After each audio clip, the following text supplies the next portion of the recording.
Pak Roy, terkait dengan pertumbuhan ekonomi Pak, di tengah era pemulihan ekonomi, era suku bunga tinggi, ada banyak sekali tantangan, apalagi terkini ya Pak, mengenai peningkatan kasus COVID-19, lalu juga ada tahun pemilu. Untuk di tahun 2024, bagaimana Anda melihat pertumbuhan ekonomi tanah air? Akan berada di kisaran berapa Pak Roy? Ya tentunya tahun depan itu memang sangat berpengaruh dengan kondisi yang saat ini. Itu sudah terjadi dari berbagai tahun sebelumnya. Nah, kalau kita lihat bagaimana penahanan suku bunga, ya katakanlah dengan BI, penahanan inflasi maksud saya dengan BI rate yang sudah 6, itu tentunya inflasi kita tetap terjaga 2,86 di bulan November kemarin, ya meningkat sedikit dari sebulan sebelumnya Oktober 2,5, tetapi ini masih di dalam garis tatanan yang normal. Ya sebelum pandemi kita di angka 3 sampai 3,2%. Nah, artinya itu udah cukup bensin untuk kita masuk di 2024. Ya ketika inflasinya, ini perkaitan inflasi dulu Pak Santi, bahwa inflasinya tetap terjaga ya dengan kondisi bahwa inflasi ini berkaitan dengan daya beli ya. Ketika inflasi hyper ataupun juga deflasi itu pasti itu akan terdampak di daya beli. Nah, kalau sekarang kan kita lihat cukup tertata, cukup terjaga walaupun nanti ada faktor interest bunga yang akan berubah dalam 3 sampai 6 bulan. Tapi ekonomi masih terjaga ya. Dari berbagai indeks tadi sudah diperlihatkan masih semuanya di atas tingkat optimisme, indeks penjualan real, indeks keyakinan konsumen, indeks ekspektasi ekonomi, semuanya dalam tatanan di atas angka 100, semuanya dalam kondisi yang baik. Artinya kita berharap di 2024 tentunya bisa jauh lebih baik mestinya dengan 2023 ya. Asal kembali lagi ada berbagai catatan yang kami pelaku usaha selalu berikan, yaitu bagaimana menjaga yang penting nih, ini masyarakat ini sangat concern dalam hal ketahanan pangan ya, ketersediaan pangan ya.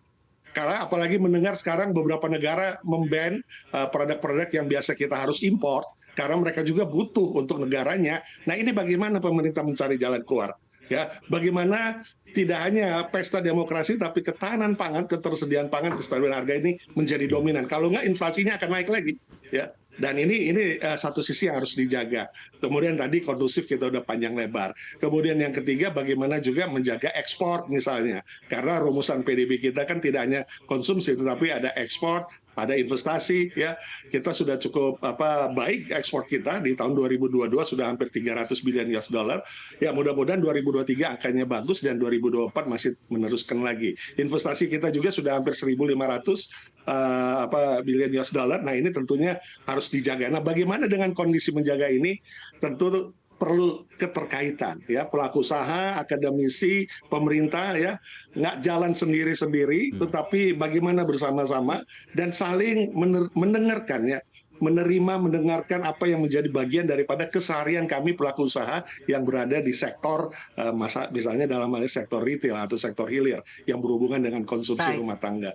Jadi ini harapan 2024 mestinya lebih baik dengan tingkat pertumbuhan baik. bisa di atas. Kalau sekarang kita prediksi 5% saja sudah bagus, 4,9 sampai 5, mungkin di tahun depan bisa 5,2, 5,3%. Baik, artinya Anda cukup optimistis begitu ya, pertumbuhan ekonomi di tahun 2024 akan membaik seiring dengan kondusivitas pada saat Pilpres dan juga peningkatan ekspor ya Pak untuk di tahun depan.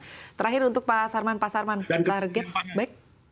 Baik, target untuk dan pertumbuhan ketersediaan ekonomi kita di tahun 2024 Pak akan seperti apa Anda melihat?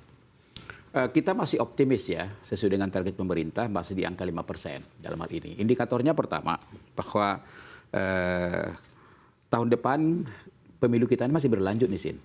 Masih ada pilkada serentak, itu sampai bulan September. Itu juga memiliki potensi ekonomi kita. Ya, apalagi nanti seluruh daerah itu akan pemilihan gubernur, bupati, wali kota. Itu membutuhkan juga berbagai dana-dana kampanye. Ini akan mampu menggerakkan ekonomi daerah dalam hal ini. Nah tentu apa yang disampaikan oleh Pak Roy tadi, bagaimana kita tahun depan juga bisa menciptakan iklim politik juga yang tetap yang nyaman, aman dan nyaman, tentu supaya investor juga tetap tidak ragu untuk masuk. Kemudian juga paling penting juga adalah bagaimana pemerintah betul-betul mampu mengendalikan harga-harga pokok pangan kita.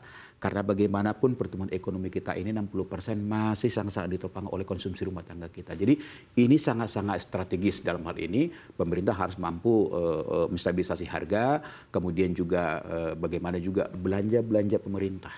Ini juga tepat waktu dan tepat sasaran. Menjadi penting ya Pak ya untuk Sangat belanja penting pemerintah. karena kita tahu belanja pemerintah itu memberikan stimulus dan mampu menggerakkan sektor-sektor yang lain. Nah, sehingga kita harapkan nantinya tahun depan juga berbagai belanja pemerintah daerah, pemerintah pusat juga itu jangan sampai kemarin kan dievaluasi masih tetap di ujung nih baru banyak penyerapannya di akhir tahun. Nah, ini juga kalau bisa dari bulan ke bulan itu sudah menyerap dengan baik. Nah, tentu juga saya rasa juga termasuk misalnya ekspor kita juga harus ditingkatkan dalam hal ini.